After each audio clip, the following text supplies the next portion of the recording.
Hello and good morning on Friday. I'm losing track of the dates completely. I think it's the 17th today. April. See, this is what this lockdown does to us. We completely lose track. Where's the year going? It's crazy.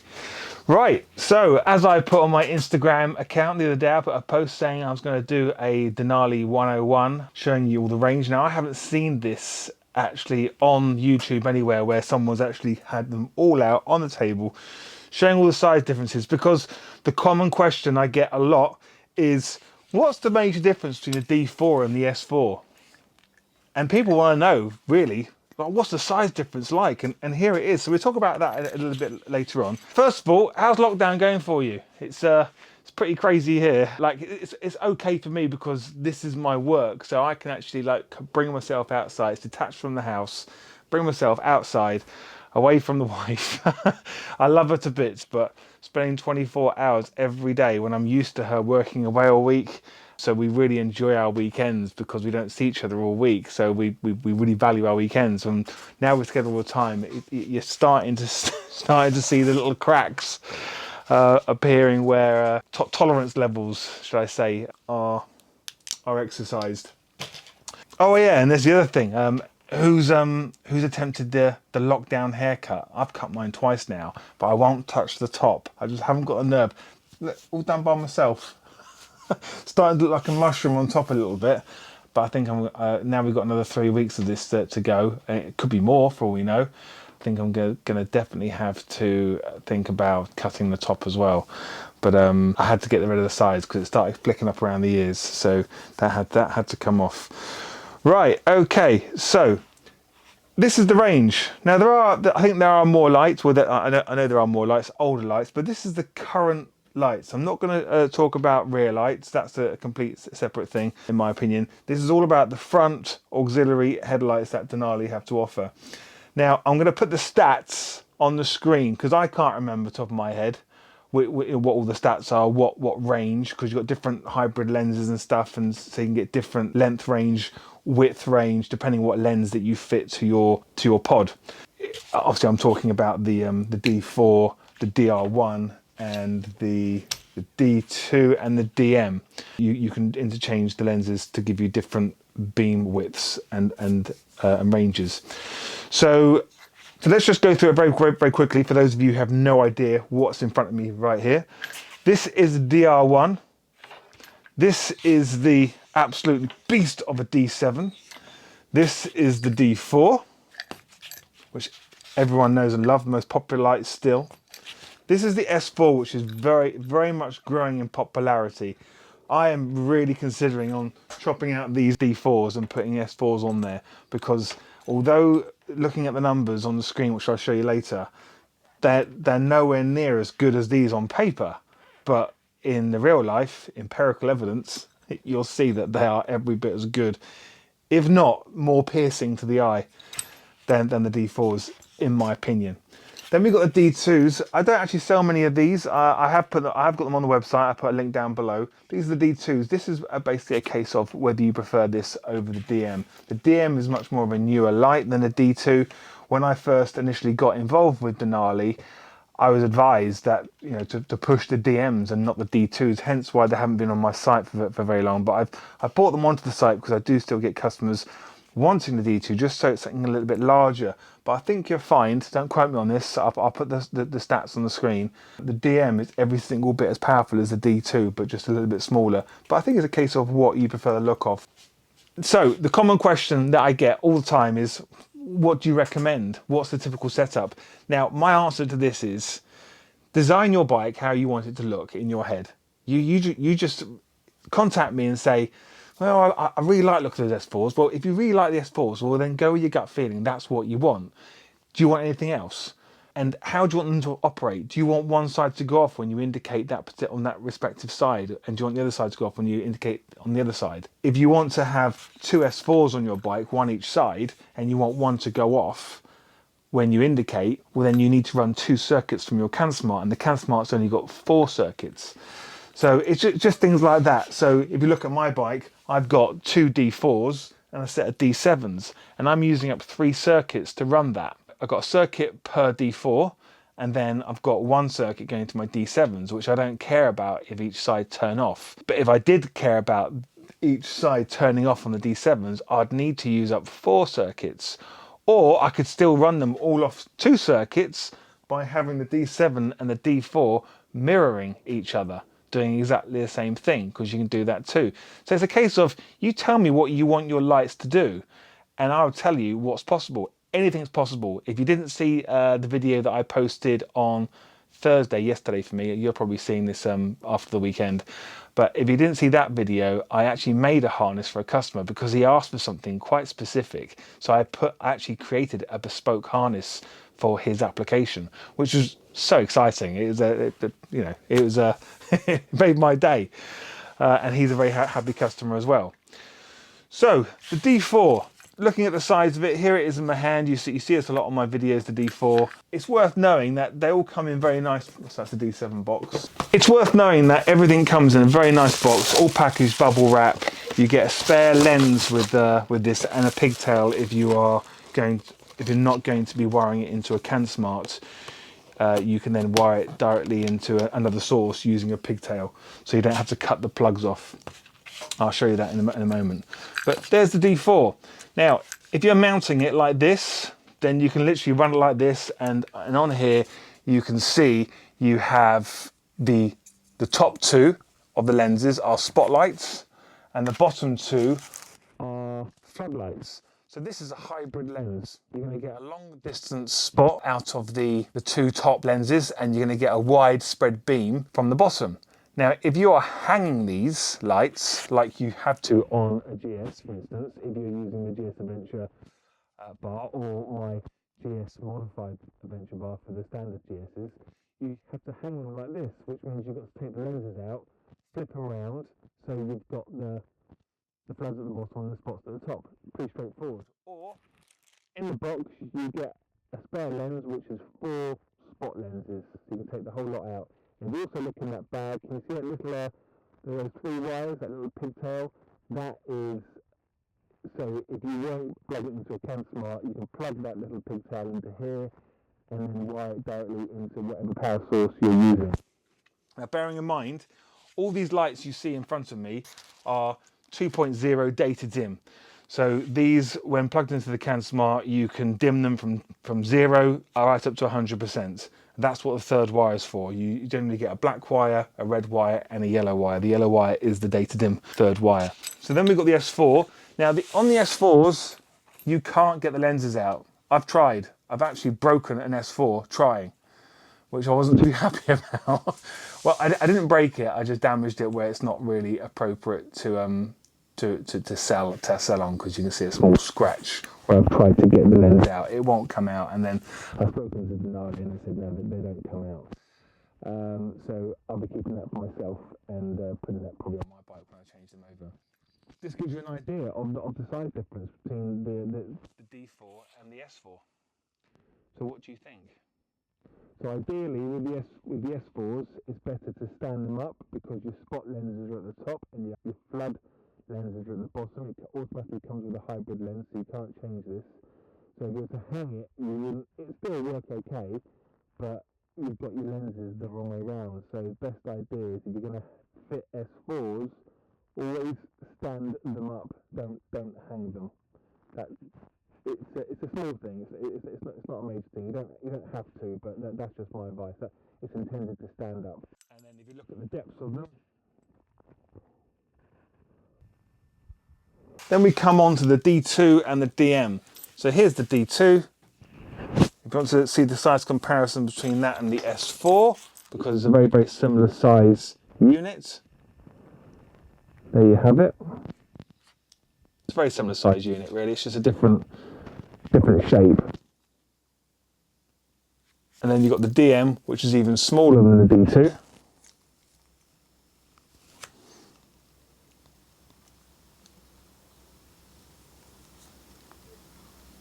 Moving on to the DR1. Now the DR1, this has been around quite a while. The packaging on the DR1 is the best out of all the lights they do. It's like a really big box. When you open the box up, they don't just put it in bubble wrap, it's in a complete plastic moulding with its own lid and sponge pieces in there. But the good thing with the DR1, I used to have this on my bike before they brought out the D7s, is that you get the spare lens in there, which is, if I show you, a bit closer up, you get the pigtail as well. But this lens here, this lens here is a hybrid lens. So you've got your floods on the outside and you've got the clear bit on the inside. The Denali also do amber lenses for these as well. Now, I've never fitted it with the hybrid lens because when I had DR1s on my bike, I still had my D4s running as the predominant light source for running lights. And I instructed my bike, my CanSmart, to only flick on the DR1s on full beam because you find that they're not, well, they're useless as running lights. Don't even bother. I'm sure you could use them as running lights if you put the hybrid lens on there. But the whole idea is with that hybrid lens is going to, the mottled edges are going to attract the eye of other motorists on the road during the daytime. Because if I power this up right now, which I am actually going to power this up. I've got a little pigtail here. Because I can't, it's not plugged into my bike, I can't activate the dimming mode on here. I'm going to put it at a slight angle to the camera. And you'll notice, the first reaction is, that's not very powerful. So here we go. Can you see that? Now, okay, now if I was to point it towards you, you'll notice that it's a much brighter light. So this light is very, very narrow. It's really precise. Now, I really did enjoy riding with this light at night time because it kind of, what I've said in the past, it gives this lighthouse effect. It's like you can see this beam of light, literally you can see the sides of the light, you can see the actual, the shape of the beam right ahead of you. And so you have to get it bang on measured on your bike, like pointing directly forwards, because if it's slightly off, you'll literally see at night time going down a country lane where it's pitch black and no street lighting, you'll see the beam going off in the wrong direction. So it still lights up everything because obviously the other lights on your bike get brighter as well, so everything does get brighter. But with this, it's a very focused beam of light, and to me, this feels more powerful than the D7. But only in that circumstances, no circumstances, where you get this great feeling of this focused beam of light going straight down the centre of the road. And as you go over the bumps and go around corners, you literally see the beam going woo, and you literally see it going left, right, all over the place. It just looks really, really cool. It's like someone must be thinking a lighthouse is coming down the road. So very, very powerful, long range. I think we're looking at the stats. The D7 has actually got a longer range on it. The thing with the D7 though is that it's not a focused beam of light. This is just brute power. So it goes long range, and believe me, it shines everything. But everything in front of you just gets incredibly bright. Some people will fit just D7s to their bike, which is fine. At the end of the day, it's your own personal choice. Now, from my experience of using all these lights, apart from the D2s, I've never actually had that on my bike, the D7 should only be used for full beam. You can't really use it as a running light. And I've got customers who have bought these, who can vouch for this. I'm sure they're going to put comments down below once they've seen this video to say, absolutely, Steve, you're right. You cannot use that as a running light unless you point it right at the ground. What a waste of light to stick into the tarmac. Because first of all, at 10% brightness, this is phenomenal. It is bright. And if you have your light positioned in a way where you don't want to be dazzling the traffic, it's still so bright you will get flashed. So even at 10% brightness, this is a really negative thing I'm actually saying about the D7, which is not great, is it? Because I want to be selling these, and I do sell loads of them. But I'll get to the salesy bit in a minute, why I love them, and I couldn't be without them now. But I don't run it as a running light. So, and the people who have run it as a running light, they've had to dip, and then when they put their full beam on, they're basically burning a hole in the road. It's just like, and from my personal experience of running these at full beam, if you're pointing at the road and the roads are wet, you get a lot of kickback of light. You get a lot of reflective light off the road to the point where it's almost blinding. You know, like if I shine a torch in your eyes, you can't see past the torch. Everything around the outside is black. It's you kind of get that effect if you're getting a lot of reflection back off the road, if you've got this pointing at the road. So with these on my bike, I have these pointing more upwards than downwards, but they don't come on as running lights, so I'm not blinding anybody. So the only time they come on is when I flash. I don't even have them on as strobes actually. Only time I have them coming on is when I'm putting full beam on and there's no one around. I always think to myself, I wonder what the motorist is thinking when you're driving down the road, you've got nothing in front of you and you've got full beam on and you can see everything. You can see like so far. And because it's like the DR1, which will see a long way. This will also see just as far. It actually supposed to see further, but you get the width as well. It's like it's not just a narrow beam of light, it's the width. So everything just catches everything right out onto the side peripheral vision. You're lighting everything up, and it always makes me wonder. Getting back to my point, is that the motorist comes around the corner, and there's that second, isn't there, where you leave your high beam on before you flick off, and sometimes you might get a flash from the other motorist coming the other way saying, oh, you still got your high beam on. It does make you wonder, because they must be thinking, what the hell is that coming down the road? Because it's so bright. And I was talking to my brother about this, because he's got a brand new Audi, I think it's an A7. Brand new Audi 8 was probably about 10 months old now. But he's got a nice Audi A7, top of the range, got all the latest LED lights on there and stuff. Probably similar to the technology I've got on my BMW X3. They're really good lights, adaptive LED, whatever lights they got on there. But these are so much brighter.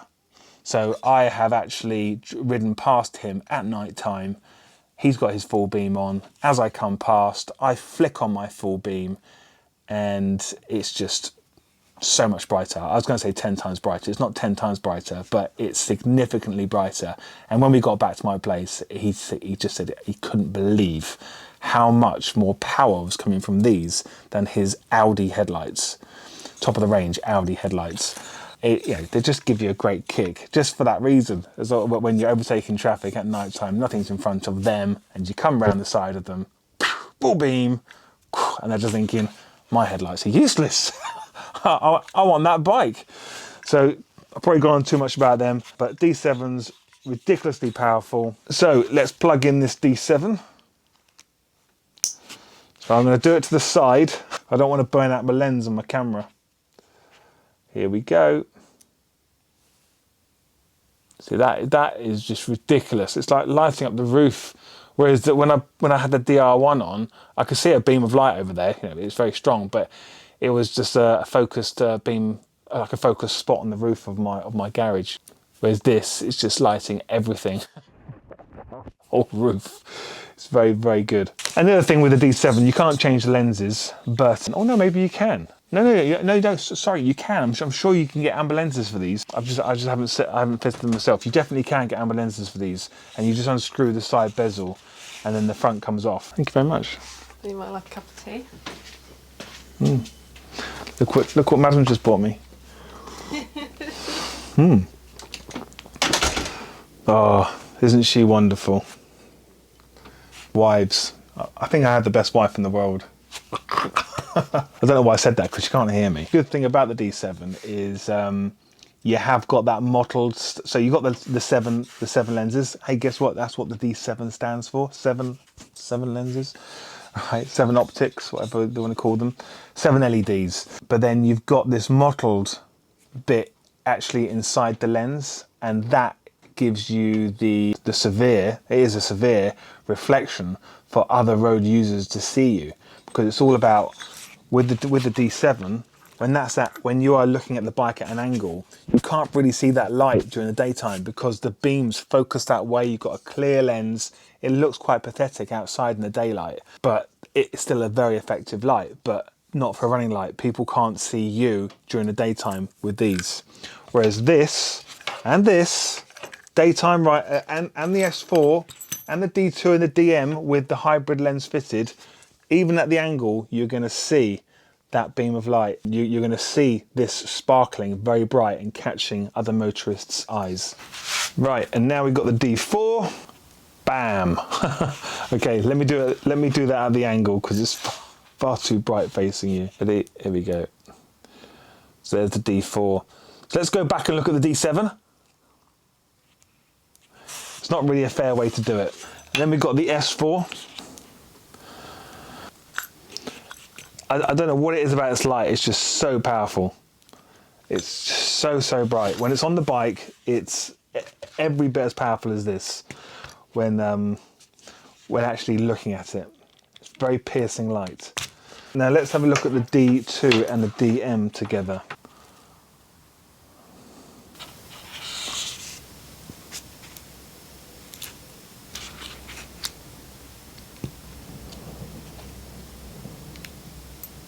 And the DM.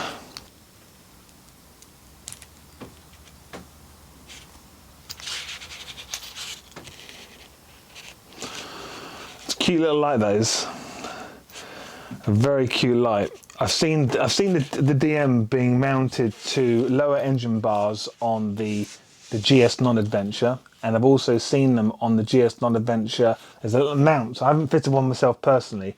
Little mount which goes under the headlight just there, and they put two. It looks like spider's eyes.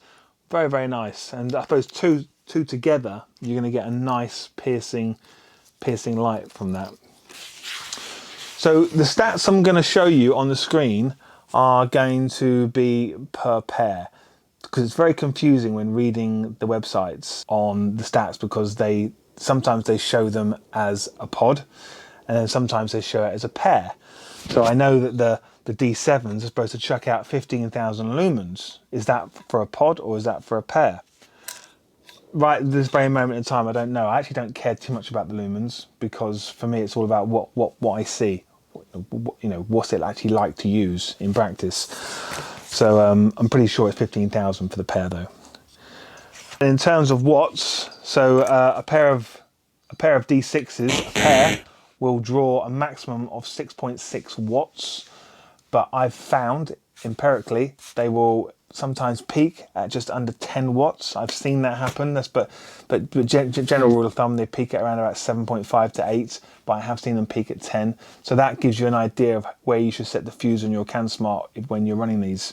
But if you're running one per circuit, well then you wouldn't want to run it at 10 amps. Because it's 6.6 as a pair, each pod is 3.3 amps. So if you're only running one D4 on the red circuit and another D4 on the white circuit, well then you set your amperage to cater for 3.3. So I think it's 5 amps. So you set your fuse at 5 amps for that one. And then when it comes to the D7s, these are supposed to do a maximum draw as a pair at 10 amps. But I've seen these peak at over 12 amps. So same again, if you're going to be putting them on separate circuits, whereas I wouldn't recommend that. Why put them on separate circuits when you shouldn't really be having these on as running lights? Okay, that's my opinion. And the reason I say that is you put them on separate circuits as running lights, so as you're going along the road with running lights on, when you indicate, you can instruct the right side to go off or the left side to go off. And you only ever need to do that if you're running something with running lights. But if they're full beam, who cares? You shouldn't really be indicating on full beam anyway. No one's going to see you because you're just too bright. So, yeah, so with these, you would fit 2 of these on one circuit, and you would set your amps. Like I said, they need 10 amps to actually work on full beam, but you'll find that they'll peak over that, and if they peak over 10 amps, well then they'll trip and they'll just go off and they won't come back on again until you restart your CanSmart. So with the D7s, I would recommend you setting your amp rating at somewhere between 12 and 15. I can't remember off the top of my head what the different levels are, but I'm pretty sure you can set it at 15 or 12.5 or 13 or 14. But 15 amps, set your fuse at that, and then these will be fine all day long and they won't trip. So I hope this has been of benefit to you. If it has, then please give me a thumbs up. And if you haven't already, please subscribe to the channel because I've got more interesting content coming soon. I hope this lockdown has been good to you. I hope you're staying rested and making the most of your time at home and it's not too stressful for you. More videos coming soon. I'll see you in the next video.